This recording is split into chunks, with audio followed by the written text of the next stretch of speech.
Fala, pessoal. Fechamento de mercado hoje aqui diferente. Olha quem está do meu lado aqui, esquerdo, direito, Mauro e Guilherme da Interasset e também online a Mariane.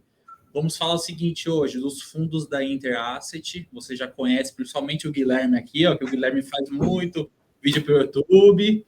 Tem que voltar mais a fazer, tá, Guilherme? Vamos falar dos fundos da casa, trazer um panorama aí de mercado também para vocês e principalmente trazer um conforto maior para o investidor, né? Porque tem muito investidor que está saindo nesse momento de mercado e não seria o momento para vender os FIIs, no mínimo manter a posição e comprar mais. Bom, se apresenta, Mauro, depois eu passo a bola para o Guilherme. Boa tarde, pessoal. Obrigado, Léo. Obrigado, Levante, pelo espaço. Eu sou sócio-diretor da Interasset, sou responsável pelos fundos de tijolos e estamos aqui para melhorar o nosso, cada vez estar mais próximo de todo mundo. Acho que a comunicação nesses momentos nebulosos, vamos falar assim, né, é fundamental, né, para ajudá-los a cada vez ter mais informações e poder tomar as decisões com a propriedade. É isso. Guilherme? Bom, acho que primeiramente agradecer também o espaço aí que a Levante está cedendo para a gente falar um pouquinho desse momento um pouco mais turbulento. Agradecer o Léo por mediar essa conversa aqui. Eu sou o Guilherme, sou responsável ali pela gestão dos FOFs da Interasset, então o ITI-T11 e o ITI-P11, por essa estratégia de alocação em fundos listados, e espero que seja muito proveitoso aí, que a gente possa trazer bastante informação aí, transparência e um pouco de tranquilidade para o investidor nesse momento tão turbulento de tanta incerteza, né, Léo? Com certeza. Esse momento de aparecer mercado em queda é onde o gestor tem que colocar a cara para jogo, falar com o investidor. É isso mesmo, é daqui para cima o nível aí. Pessoal, para quem está assistindo aqui, coloque dúvidas aí referente aos fundos do Interasset ou dúvidas do mercado de FIIs em geral. Só não pergunte de fundos concorrentes, tá? É só do fundo do Inter aqui hoje, para ficar melhor a conversa. Bom, Mari, pode comentar um pouquinho aqui. Acho que o pessoal já conhece você, né? Já falei com você anteriormente, mas vale reforçar, é bom. É isso, agradecer pelo espaço aqui, a parceria da Levante. A gente está feliz em poder falar, principalmente nesse momento, trazer um pouquinho de conforto aqui. Eu faço gestão de toda a estratégia de crédito privado aqui, então, entre os fundos abertos e os fundos listados de infra e de agro. Então, o BIDB 11 e o IAG 11 são os fundos que ficam aqui na minha mesa e a gente acompanha. Então, estou aqui à disposição para a gente falar um pouquinho do cenário, de impacto desse macro tão volátil e tão negativo nesse momento e da qualidade do nosso portfólio também e o comportamento das cotas. Bom, perfeito. Vamos começar falando um pouquinho de cenário, depois nós vamos entrar em cada fundo do Inter, passar a bola para o Mauro em logística, depois o Guilherme em FOF. Mauro, como está sendo essa questão de título público, subindo a taxa cada dia que passa, principalmente fundo de tijolos sendo impactado na vírgula aí, como que você vê essa relação que acontece hoje e a debandada de investidor também, né? Está acontecendo muito. Certo. Eu usava bastante uma frase na pandemia, né, que pânico não combina com pandemia. Não, então, a pandemia, nós estamos passando por um túnel econômico que a gente não sabe bem a extensão dele, mas eu acho que pânico não combina com isso. Intuitivamente, tem muita gente migrando para a renda fixa, né? E eu comparo investimento em fundos imobiliários, que, na minha opinião, fundo de investimento imobiliário é imóvel, né? A raiz do fundo imobiliário é o imóvel ou o que ele pode render. Então, fazendo uma analogia bem simples, faz de conta que o investidor quer investir no mercado imobiliário, né? Ele vai lá e compra um apartamento por R$100 mil. Uma renda, né, recorrente, o locatário paga todo mês direitinho, faz anos já que o cara paga direitinho, ele consegue a renda dele certinho. E aí, por questões macroeconômicas, o Banco Central sobe a Selic. E vem um outro cara e fala assim, olha, quer vender seu apartamento que vale 100 mil por 70? Na minha cabeça não faz muito sentido, né, o cara vender, mas tem gente que está vendendo. Eu gostaria de, porque é muito simples. Eu, Mauro, o que eu estou fazendo e o que eu faria se fosse o cara que tem um apartamento de 100 mil? Se o vizinho tem um apartamento análogo, parecido, bem alocado, e o colocador lá pagando em dia, eu que ia comprar o teu, eu ia ficar com 2 apartamentos, né? Até porque, se vocês se recordarem, eu, pelo menos, não lembro de nenhum aluguel diminuíram em 2024. Quer dizer, os aluguéis só subiram. Então, a fonte de renda recorrente, ela continua. Os fundamentos dos dividendos dos fundos imobiliários continuam, né? E o valor do tijolo não caiu. Então, tem essa... um dos quesitos da inteligência, né, do QI, é a adaptabilidade do ser ao meio. Mas a adaptabilidade do ser ao meio, eu acho que ela tem que ser analisada também como saber se adaptar, não indo no efeito manada, né? Então, já me perguntaram em algumas entrevistas qual que é o maior risco do fundo imobiliário, dos investimentos. É o efeito manada. Voltando à pandemia, é chato ficar falando, mas teve gente que perdeu muito dinheiro vendendo papel de escritórios na pandemia, que vai acabar, vendendo de shopping, ou comprando de logístico caro, né? Então, calma, né? Vamos ver direito como é que a gente está indo, o que a gente tem, e sem querer defender muito a nossa tese de investimento imobiliário, mas eu acho que faz algum sentido fazer essa analogia com um apartamento, né? Não é porque subir a Selic você vai vender o seu apartamento a 70 se ele vale 100. Isso. Acontece muito isso, estão observando, né? Acho que complementando até o que o Mauro falou do efeito manada, nesses momentos de maior estresse no mercado, historicamente, o que a gente vê, é um ciclo destrutivo que se retroalimenta. Então, é quase como uma prova de resistência ali que o investidor passa, porque ele inicia esse ciclo tranquilo do fundamento, da boa qualidade dos imóveis, dos ativos, da carteira de crédito que ele tem ali. À medida que os outros investidores começam a vender, ele começa a duvidar do fundamento do fundo que ele estava tranquilo sobre. Então, é um ciclo que vai se retroalimentando conforme os investidores vão pulando do barco. E aí, no final do dia, o investidor consegue capturar normalmente um retorno melhor no longo prazo, e aproveitando esse momento de mercado, é um investidor que consegue se manter ali seguro do fundamento e da qualidade ali dos ativos que ele investe, sejam imóveis ou títulos de dívida, né? Então, acaba que é o que o Mauro falou, pânico não combina com investimento. Acho que você tem que olhar muito friamente, ter sangue frio ali de fato e racionalidade para avaliar. Esse investimento que você fez, ele perdeu o fundamento, os imóveis ali estão numa região que está perdendo, está desvalorizando, o aluguel está caindo, ou você perdeu um locatário muito relevante, ou aquele portfólio continua da mesma forma, e o que você está vendo é só uma reprecificação que te possibilita comprar esse investimento a um preço melhor, né? Então, acho que é muito do que o Mauro falou. Não, perfeito. Gui, aproveita e comenta um pouquinho como você está fazendo na gestão dos FOFs, né? Que é o ITIT e o ITIP. Tá. Tem questão de regulamentos, tem que seguir, cada fundo tem uma dinâmica. Comenta um pouquinho o pessoal aqui que não conhece também os dois fundos da casa. Beleza. E fala o que você está fazendo nesse momento, que seria a melhor alocação que o investidor deveria fazer também, no mínimo, para capturar essas distorções aí, né? Vamos dizer assim, né? Beleza, perfeito.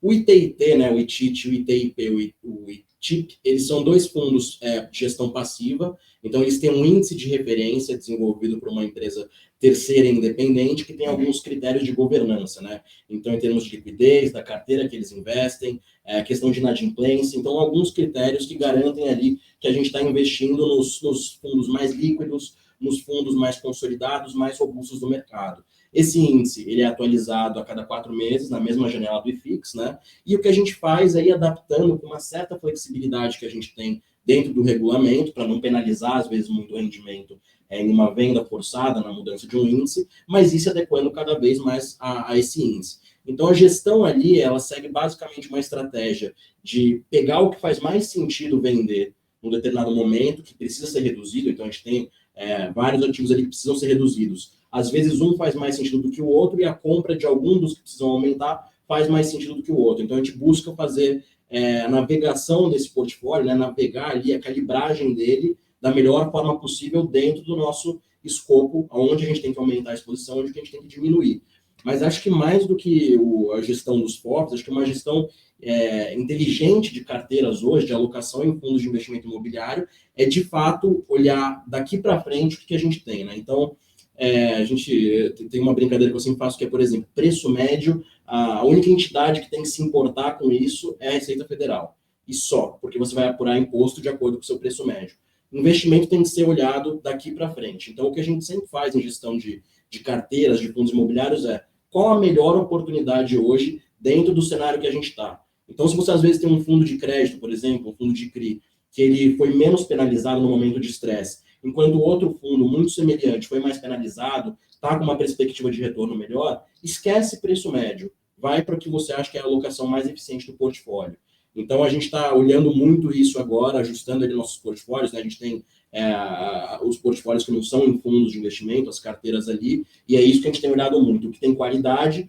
Nesse momento de um pouco mais de estresse de mercado, a gente tem olhado os fundos que são mais resilientes, que tem uma alavancagem um pouco menor, que tem bons locatários, tem uma diversificação muito boa ali em portfólio, em imóveis, em boas regiões. Então, a gente está procurando aproveitar as oportunidades que apresentam um risco um pouco menor, mas que hoje, com a precificação atual, eles têm uma projeção de retorno muito boa, né?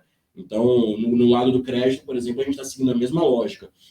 Os fundos de CRI que têm um perfil um pouco mais de high grade, um pouquinho talvez middle risk, mas mais hoje o high grade talvez faça mais sentido, porque é um risco mais reduzido frente à precificação que a gente vê hoje, com um retorno muito atrativo. Então, exemplo de ativos que a gente vem conversando, tem fundo hoje que tem um risco na compra, na aquisição dos papéis, e comprou um título ali a IPCA mais 6 ou 6,5, por exemplo, então o risco precificado naquele momento nesse patamar, e que hoje, pela cotação de mercado, está entregando um retorno de IPCA mais 13, mais 14. Líquido, então, né? Pois é, já líquido de taxas e imposto de renda para a pessoa física, né? Então, a gente tem muita oportunidade hoje para reduzir risco de carteira, atrelado a uma projeção de retorno muito atrativa. Então, do lado de alocação de fundo imobiliário, é muito que a gente está olhando hoje, seja em FOFs ou em carteiras mesmo. Boa, perfeito. Mari, comenta para nós um pouquinho o que você está fazendo nessa gestão aí dos FIIs, principalmente no IAG, que vocês têm um FIAGRO e está alocando caixa nesse momento. Então, como que é a cabeça de vocês aqui para frente? Está dando para capturar alguma distorção que você está observando no mercado? Bem, Léo, o FIAGRO foi bastante desafiador durante todo o ano, né? A gente enfrentou ali no último follow-on notícias de mercado que antes mesmo de todo esse cenário macro que Mauro e Guilherme comentaram, já haviam afugentado ali e começado a caracterizar esse efeito que a gente chama de efeito manada. Mas a gente, ao longo da história do fundo, desde o IPO em 2023, com a consultoria da Amerra, que é ultra especializada em agro, investe há muito tempo no Brasil, no agro brasileiro, a gente conseguiu chegar até aqui com uma carteira de qualidade muito sólida. Pós-follow-on, hoje a gente ainda segue com 30% de caixa.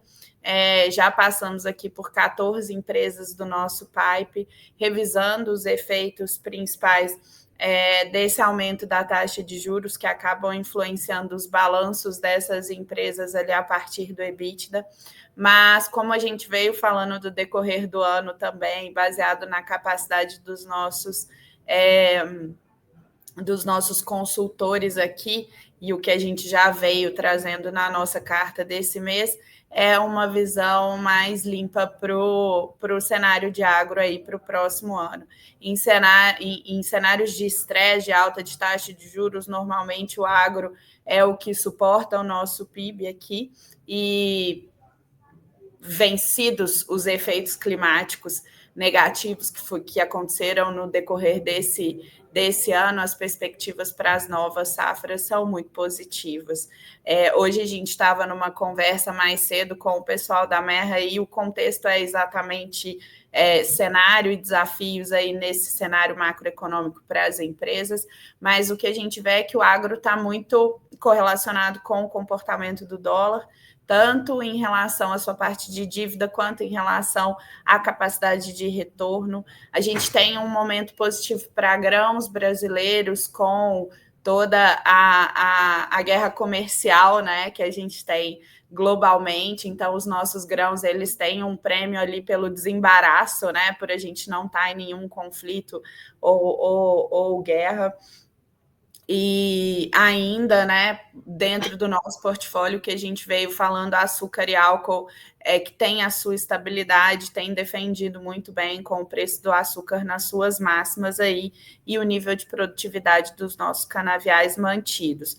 Para esse período tão desafiador, nessa combinação de ainda as notícias históricas do setor para o cenário macroeconômico, o que a gente tem feito é trazido com mais cautela as nossas análises. Então, já aprovamos 5 novos emissores. A gente deve encerrar dezembro mais próximo dos 75% alocados, e a perspectiva é de conclusão da alocação do nosso portfólio em janeiro, claro, mantendo a prerrogativa aqui da nossa gestão ativa e enxergando em novas oportunidades, a oportunidade de rotacionar a nossa carteira também. Com alguns casos de sucesso, antecipação de amortização de algumas operações, por exemplo, o Gergelim, que foi uma cultura nova que a gente trouxe para o fundo, que teve um desempenho de EBITDA projetado 300 milhões, o realizado foi de 500. Então, assim, trazendo esse número só para mostrar que o agro, de fato, em fundamento, já tem melhores perspectivas do que a gente tinha antes, depois de 2 anos muito difíceis. Então, baseado no processo de análise e seleção dos nossos créditos aqui, a gente está bem confortável. Além disso, o fundo já distribui aqui, e como a maior parte do portfólio está indexado ao CDI, essa perspectiva de Selic mais alta representa maiores distribuições isentas. E agora, falando do desafio de infra, né, que também sofre com a contaminação dessa percepção, desse risco de confiança da nossa economia. Acho que a principal justificativa aqui é o desafio fiscal que o nosso país vive. E, em outra ponta, a gente tem um impulso e um estímulo muito grande para se investir em infraestrutura. Nos FIINFRAs, a gente tem o diferencial de, além do ganho de capital, além da isenção na distribuição de rendimentos, ainda a isenção sobre o ganho de capital. Então, o que para muitos parece um período de crash, né, com a redução dos preços aí, para a gente, confiantes da qualidade do nosso portfólio e do trabalho que a gente faz aqui na seleção e na rotação desse portfólio, a gente acredita que seja uma excelente oportunidade, dado o desconto que a gente tem em relação ao valor patrimonial. No nosso fundo, a gente faz a alocação em infra com uma qualidade de crédito bastante elevada, uma carteira bem diversificada, com classificação de rating, ativos operacionais ali nos nossas maiores concentrações, como concessões rodoviárias, energia elétrica, serviços básicos, sempre com muito cuidado aqui na análise de cada ativo que a gente incorpora na carteira, e isso tem garantido para a gente a menor volatilidade do que em relação ao valor de mercado, né? A nossa cota patrimonial, ela incorpora aí a variação da taxa de juros futuras, mas pensando em ativos indexados a CDI, e que o principal risco desse nível de atividade é a inflação mais alta, lembrando que o que influencia as nossas distribuições de fato é a performance do IPCA, mais o número de dias úteis, a gente tem boas perspectivas de distribuição para o fundo aí, uma manutenção do yield próximo ao que a gente tem entregue. É uma preocupação nossa em manter essa estabilidade. E sobre a qualidade, a gente também está bastante confortável. E, de novo, reforçando o que a gente conversou no decorrer do ano aí, nas oportunidades que a gente teve de trazer novas captações do fundo, acreditando na perene participação do mercado de capitais privado no financiamento de infra. Então, novos projetos têm sido leiloados aí, então a gente acha que esse pipe aquecido agora é questão de tempo. Boa, perfeito. Uma bela explicação aí. Comentou do FIAGro da casa, também do FIINFRA. Agora eu vou passar a bola para uma hora aqui. Produção, coloca na tela aí uma pergunta do Ronaldo.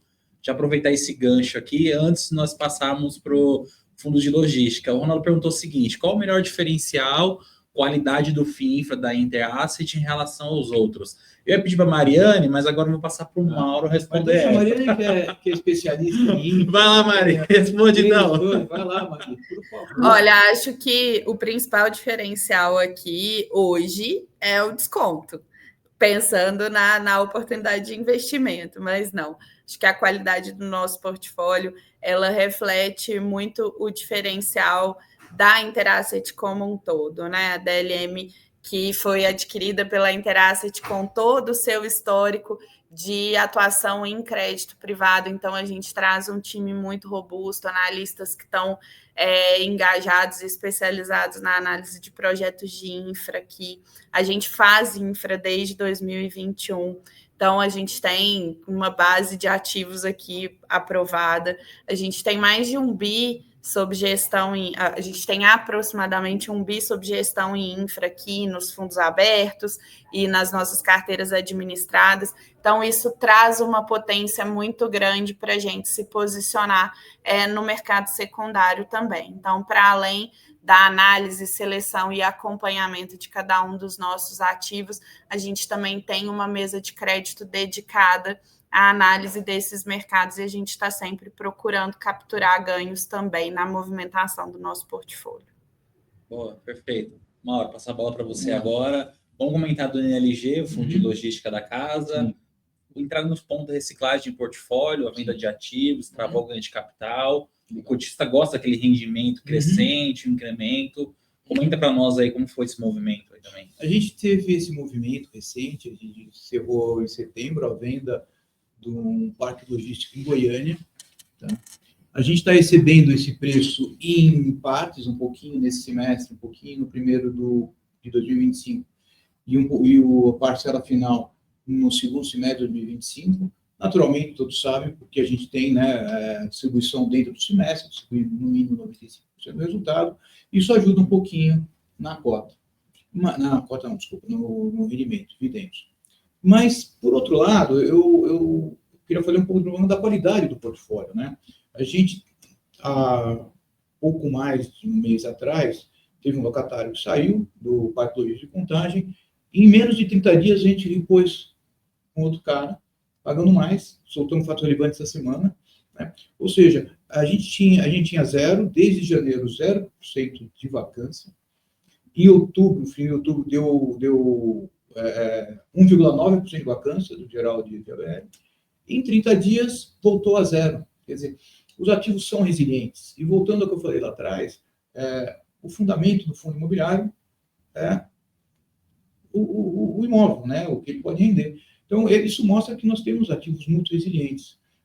Outra característica que eu gosto bastante são modulares. Né? Então, são ativos meio que coringa. O que são modulares? São módulos, né, contíguos. Se você quiser alugar, se o locatário quiser 1.500 metros, ele tem. Se ele quiser 3 mil metros, ele pega 2 módulos. Se ele quiser 30 mil metros, pega 20 módulos. Então, ele é adaptável, é um coringa, ele é um galpão que eu digo inteligente.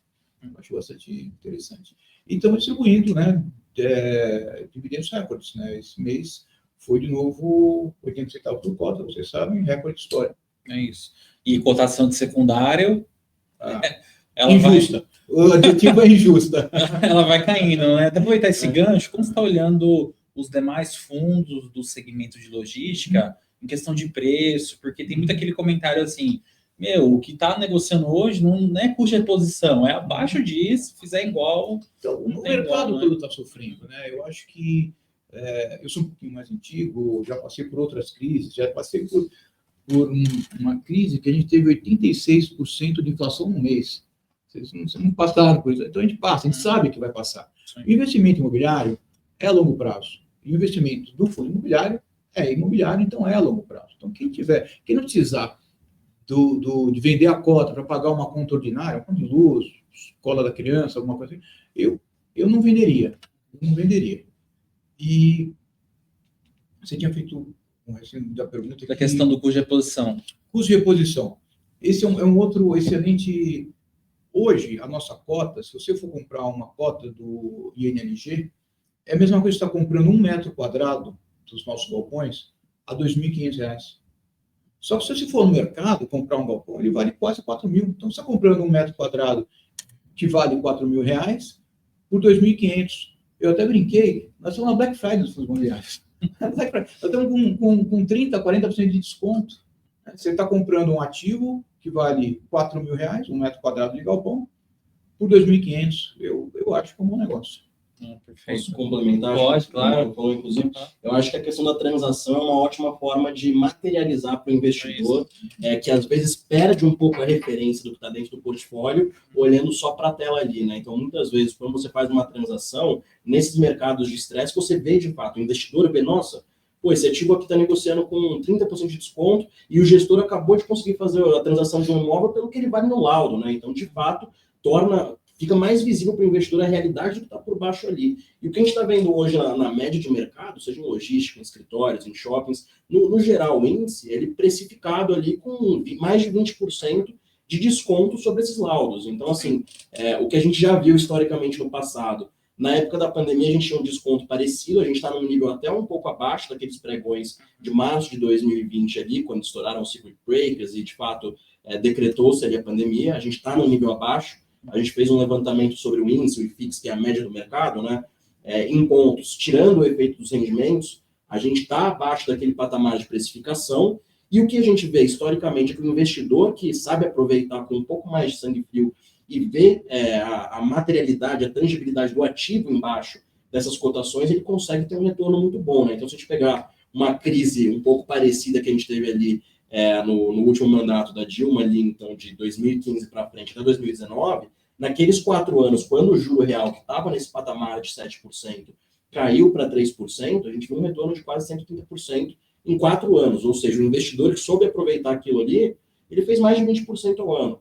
Então, o que a gente quer trazer aqui é justamente essa frieza, essa racionalidade para o mercado de que, por mais que a gente tenha um risco macro, a gente está no Brasil, a gente tem crise no Brasil a cada 2 anos, né?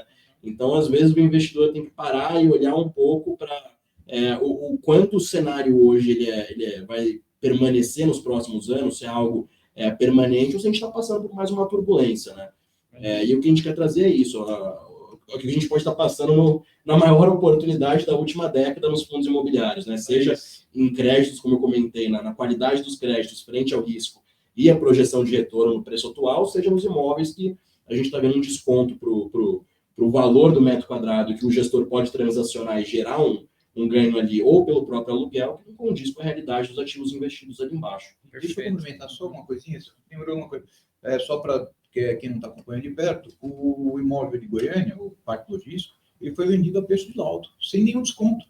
Quer dizer, o valor do tijolo continua lá. Né? Foi um comprador qualificado, um cara do mercado, e foi, olha, realmente ele vale o que está no laudo. Então está valendo aquele valor. E uma outra coisa, que é o fundamento, que é a renda, vamos falar um pouquinho de outros escritórios, por exemplo. Se pegar a pré-pandemia, dezembro de 2019, a taxa de vacância aqui na Faria Lima era 12%. Já era uma taxa interessante, abaixo de 15% é a favor do locador, né? Acima de 15%, aquela regrinha é do locatário. Então, já hoje está 5%. Quer dizer, a vacância caiu. Caindo a vacância, oferta e demanda, sobe o preço naturalmente. O escritório do logístico é a mesma coisa. Hoje tem menos metros quadrados para alugar do que tinha antes da pandemia. Então, os fundamentos, eles são muito sólidos, eu acho. É isso.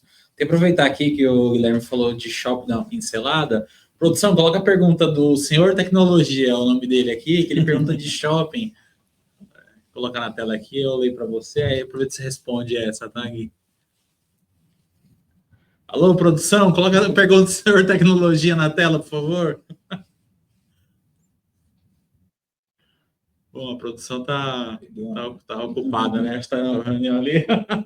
Eu vou ler para você aqui, tá? Ele pergunta assim, o Senhor Tecnologia.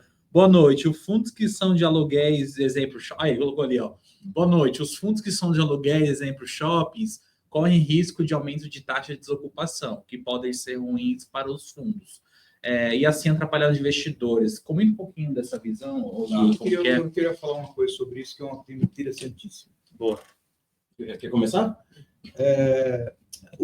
Nós temos o privilégio da tecnologia de ter grandes grupos, né, donos de shopping, inteligentíssimos, sem querer voltar muito a passar. Quando eu frequentava o shopping, criança, era só loja, não tinha nem cinema. Aí depois começou a ter cinema. Hoje os shoppings, eles são muito mais centros de experiências. Você tem cinema, teatro, restaurante, massagem, serviço, sapateiro, tudo mais. Então, eles são muito adaptáveis, voltando ao que eu falei. adaptabilidade do ser ao meio, adaptabilidade do imóvel ao meio. Então, você tem isso. Eu não acredito, sinceramente, que o e-commerce vai acabar com os shoppings. Os shoppings vão ser experiências, onde você vai lá eventualmente experimentar, ou vai no cinema, ou vai... Né, eu acho que isso... E eu tive conversando com um dono de shopping, que ele falou, Mauro, eu já aluguei todas as lojas, eu já aluguei todos os quiosques, agora eu estou alugando o ar do shopping. Eu falei, como alugando o ar? Como é que você aluga ar? Banner. O cara está colocando banner.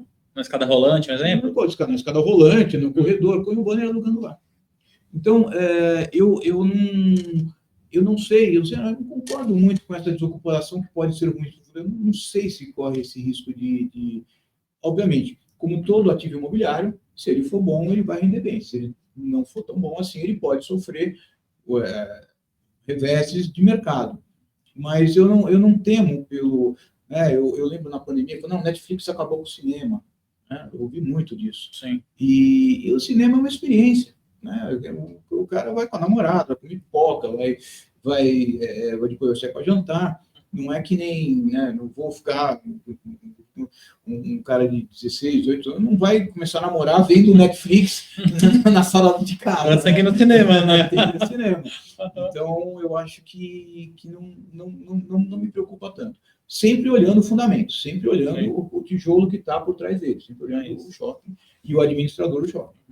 Guilherme, até aproveita esse gancho, comenta se você vê alguma oportunidade na locação em shoppings hoje, o que você compara ali entre os pares para analisar assim, putz, esse é melhor, esse tem mais desafios, o que você gosta de olhar? Tá. Acho que só complementando antes a resposta do Mauro, os shoppings no Brasil, eles foram consolidados de uma forma, ao contrário de outros países, que eles foram colocados em centros de grande adensamento, né? Então, no meio da cidade. Ele não está, por exemplo, em alguns países, em alguma cidade dos Estados Unidos, por exemplo, que o shopping é quase como um outlet, ele fica nas periferias da cidade e é uma lógica só de comércio, é um empreendimento só de lojas, de comércio, de varejo, no qual a pessoa vai lá, faz compras e sai. É exatamente o que o Mauro falou. Então, hoje o shopping, ele é um centro que ele é feito para resolver todos os seus problemas. Então, desde exame médico, cada vez mais vem crescendo os centros de exame médicos, alimentação, cinema, experiência para criança, tudo isso que o Mauro colocou. Então, isso contribui muito para você consolidar o seu consumidor, não só pelo varejo, pela questão inicial do shopping center,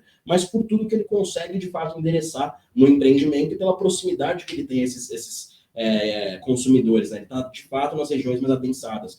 Isso é um ponto, né? O que a gente olha, já respondendo a sua pergunta, um dos principais pontos na hora de você avaliar um portfólio de shopping centers é a maturidade desse shopping, se ele já está num nível maduro, já está performando, e o grau de consolidação dele na praça que ele está inserido. Então, às vezes, você tem shoppings que acabam competindo entre si por um mesmo consumidor, e naturalmente, que consegue endereçar melhor aquele público, ele vai ter um diferencial ali frente aos pares dele. Então, de fato, qual que é o shopping dominante naquela região e a maturidade. Se ele já está performando num nível que você tem uma estabilidade na receita dele, no NOI, né, que é o resultado operacional, como que ele está inserido naquela praça. Às vezes você pode ter um shopping que não necessariamente ele tem uma qualidade, por exemplo, de um Cidade Jardim aqui, de um Iguatemi, mas na praça que ele está inserido, ele consegue performar muito bem. E o contrário também ocorre. Às vezes você tem um operador de shopping que ele vai para uma praça que é muito diferente de outra que ele está acostumado a operar, um público que ele está acostumado e vai para um público um pouco diferente, ele não consegue atuar tão bem, não consegue consolidar o shopping porque já nessa maturidade. Então, a gente tem que avaliar toda essa questão de praça e público. E uma métrica muito boa, a gente tem várias métricas e indicadores, mas creio que a principal ali para você olhar a eficiência operacional é o NOI, né? Que é basicamente o resultado operacional do shopping. A gente tem alguns patamares ali, mas que a gente consegue ver o quanto que esse shopping está performando bem. E a margem NOI, né? Que é basicamente a eficiência ali do operador de trazer o resultado frente ao que ele tem de receita. Então, existem alguns indicadores, claro, as vendas a gente olha também, então venda por metro quadrado, o quanto que ele consegue trazer de resultado, né? Porque o shopping ele tem uma característica um pouco diferente, por exemplo, da logística e do escritório, que ele tem um aluguel variável, né? Então, se o vendedor lá, o lojista, ele consegue vender mais, o operador do shopping, né, o dono do portfólio, ele recebe uma receita a mais ali pelo aluguel variável. Então, a gente avalia muito essas questões todas de público, praça e resultado de fato e margem de resultado operacional. E oportunidades a gente tem bastante. Como eu falei, hoje em dia a gente tem olhado cada vez mais para os portfólios que estão mal precificados em termos da relação risco-retorno. Então, a gente tem portfólios hoje com uma alavancagem reduzida, controlada ou muito bem endereçada, e que são portfólios que têm essas características que eu falei. Elas são shoppings maduros, shoppings que performam muito bem, que estão muito bem posicionados no mercado, e a gente tem alguns ativos sim, não vou citar tickers aqui, claro, mas existem algumas oportunidades que para a gente parecem bastante óbvias, até juntando com a pergunta aqui, o shopping center tem uma questão muito bacana, que você não fica refém, né, não fica exposto a um grande locatário que tem 50% ali, às vezes, da receita do ativo. Você tem ali vários locatários, então uma receita mais pulverizada. Então, tirando crises, por exemplo, como a pandemia, na qual os shoppings tiveram que fechar, o empreendimento em si, ele traz já uma diversificação muito boa de receita através dos diferentes lojistas ali que ocupam os empreendimentos. Então, acho que é um bom segmento aí, tem oportunidades muito boas assim, no mercado. Você sabia que alguns shoppings cobram até 13º? 14º, tem isso, né? Pessoal, para nós, o encerramento aqui, eu vou para a última pergunta e perguntar um pouquinho aqui em questão de visões de vocês, dos 3 gestores que estão aqui, referente à alavancagem. Porque é um ponto que eu vejo muito questionamento do investidor. Não quero fundo alavancado, essa dívida aí é cara. O cara só sabe falar isso, mas não sabe analisar. É o que eu ando observando muito. Como que vocês enxergam a questão de alavancagem FIIs? Anteriormente não tínhamos isso em legislação, hoje nós temos. Mas como que você vê a relação para ser boa de dívida?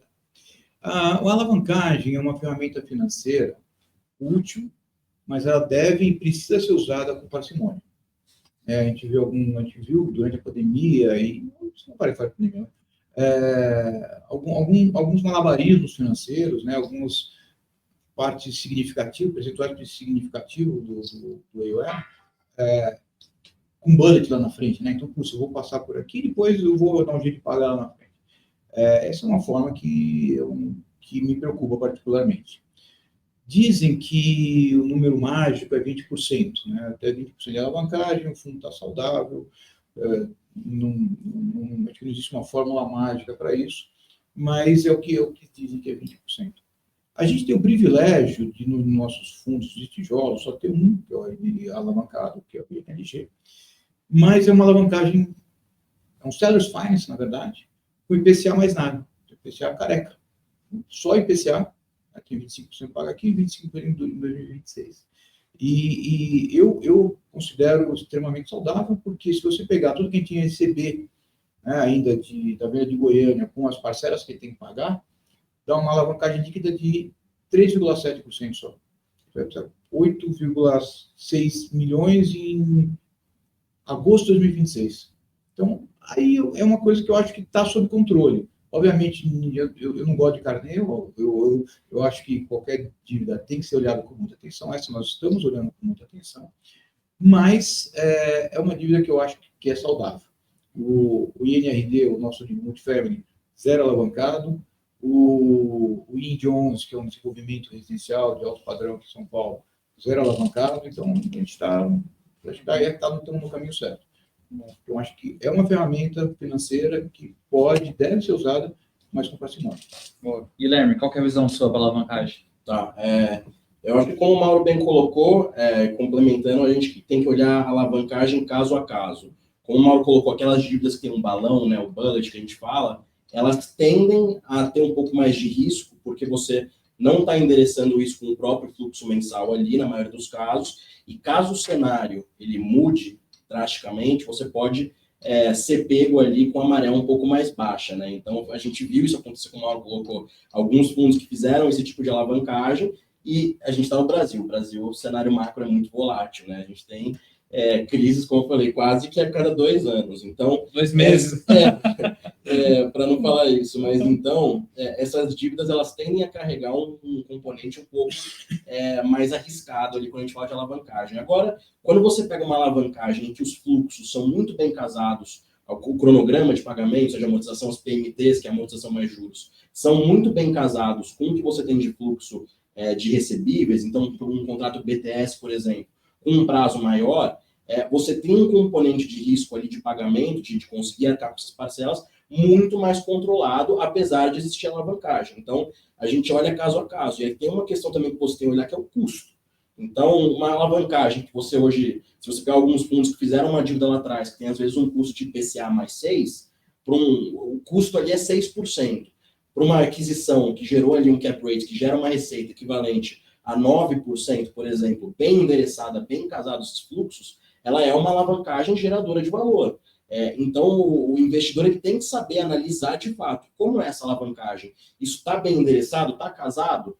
O gestor ele vai conseguir arcar, vai ter o fluxo para conseguir arcar com ela, porque se for bem endereçada, ela pode ser isso que eu falei, uma geradora de valor. É engraçado que às vezes, até conversando com outros gestores, de fundo de tijolo, por exemplo, e a gente viu o custo da dívida muito barato, e ele fazendo uma emissão, a gente conversando, avaliando ali o pipeline, e ele comentou, eu vou desalavancar o fundo também um pouco nessa emissão, mas a gente falou, seu custo da dívida está abaixo da NTNB, a NTNB das 6,50, né, o juro real, o custo da dívida está abaixo disso, porque você vai desalavancar se você está com um cap rate ali pela aquisição mais alto. Ele falou, o investidor me pune muito, o meu cotista me pune porque eu estou alavancado, mesmo que eu concorde com você que essa alavancagem financeiramente está fazendo sentido. Então, acho que a gente tem esse componente de risco, mas tem que saber olhar também o quanto está endereçado isso, qual que é o custo e quanto está gerando de valor.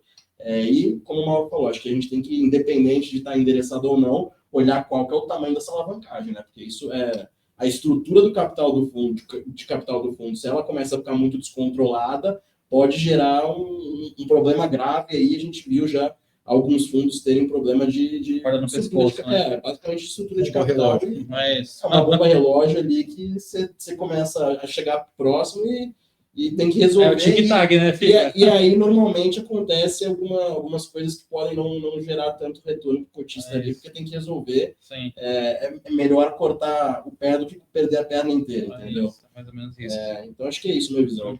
Mari, Fiagro e FIINFRA aí, pode alavancar? Como vocês estão hoje aí, os fundos de vocês?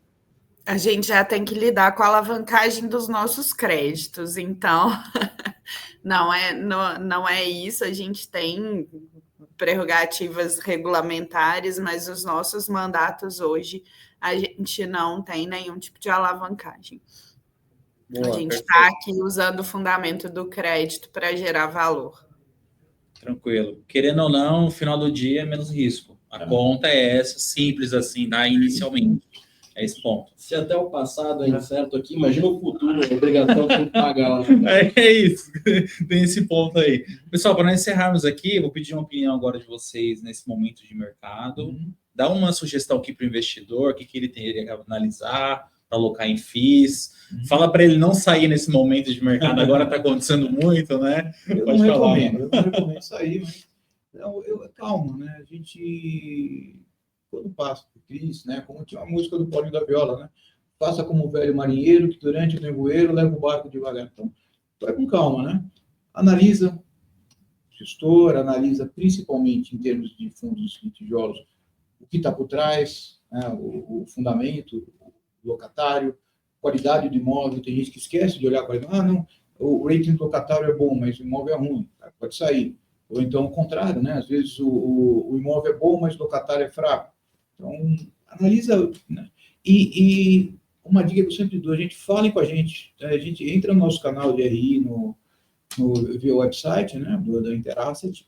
A gente tem o maior prazer de conversar, fazer uma troca, sem nenhuma demagogia, é uma vez duas mãos, né? A gente quer ouvir as dores, as dúvidas, sugestões, e a gente está, assim, absolutamente 100% de quem me procurou, via Inter, via RI, via o que for, a gente atende. Então, vamos conversar mais. Quanto mais a gente puder conversar com vocês, acho que vai ser melhor para a gente, porque essa troca ela é construtiva para nós também.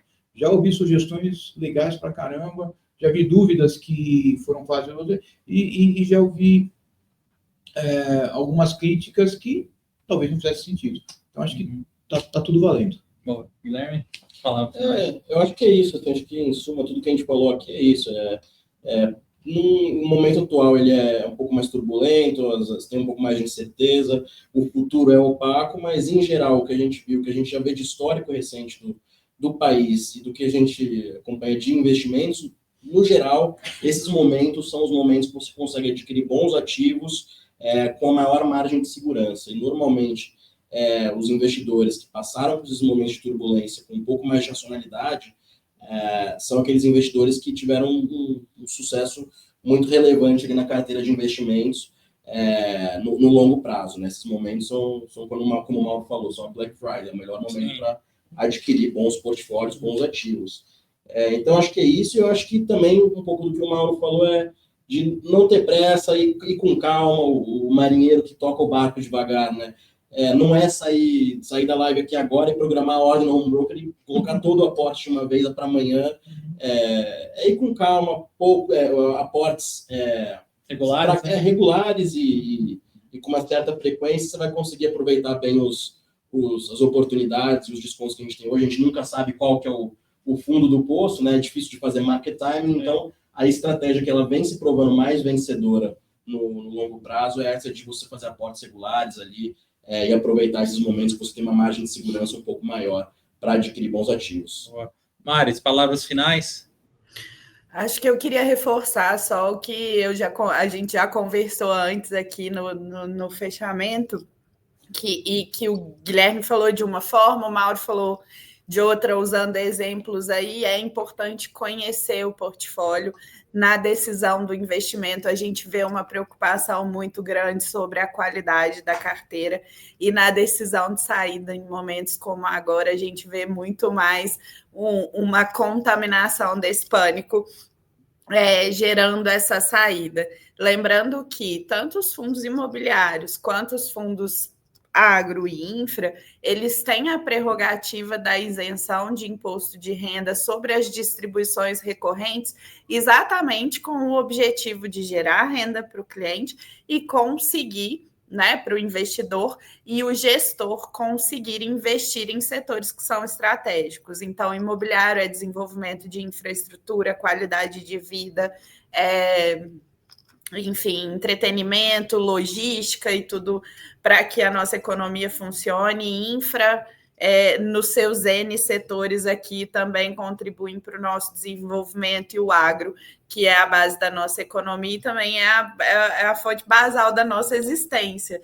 Então, a gente tem um governo e um cenário fiscal agora com todo esse déficit, e ele beneficia o investidor com a isenção para que ele possa também contribuir para o desenvolvimento do nosso país. Então, é muito importante o investidor. O Mauro falou dos nossos canais, além das dúvidas pontuais que a gente tenta dirimir todas aqui, a gente produz materiais de muita qualidade, com todo o histórico do fundo, com todas as informações do nosso portfólio, e é muito importante que vocês nos acessem para que a gente construa essa relação de confiança aí.